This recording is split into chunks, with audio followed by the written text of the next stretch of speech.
nhớ rồi đó, nhớ rồi không chia đó, cái mình đi đóng bùa đó, chúng ta phải mình đi đóng bùa.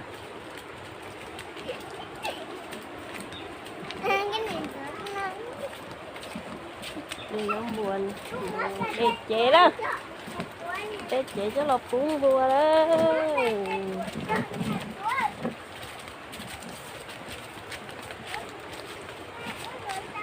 Nhớ hộp tư này, hai lớp khỏi nhớ hộp tư đây. Con nà à. Mà. Thế là con. Thế là nó mới cho cái thô đắt của nó. Dạ, đã có.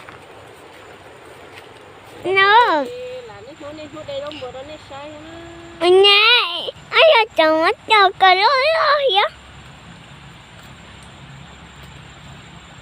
Em cho tôi cái tủ lâu. Tôi nói tục. Nhìn nó vậy. Cái mặt có lạnh. Lúc cờ đó mà chúng tôi cháu lo đi chơi hay đánh đâu đi hay gì nữa lại ít cờ Ít câu na ít na chứ. Cái cờ thế na.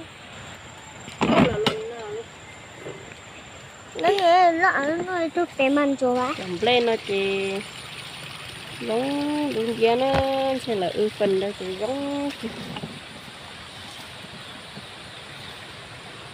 rồi nó là chỉ tới trời lúng đâu nữa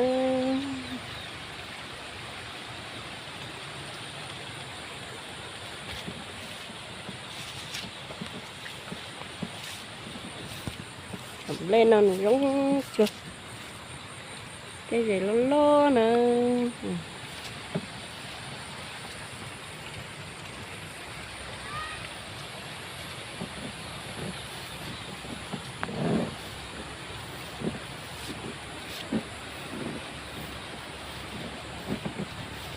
trong đó bên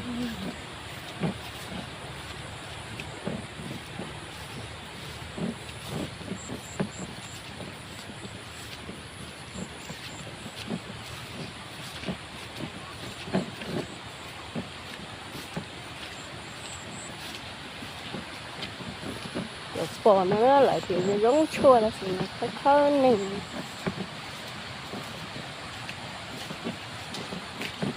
nó để gạch đa này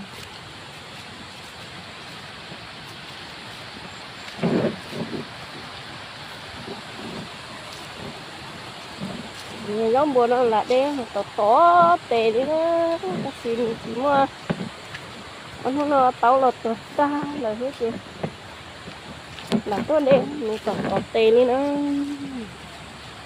ít chỗ nữa này nó đã mà lúc cái hai to to đi chơi sợi cả có những đôi tàu nữa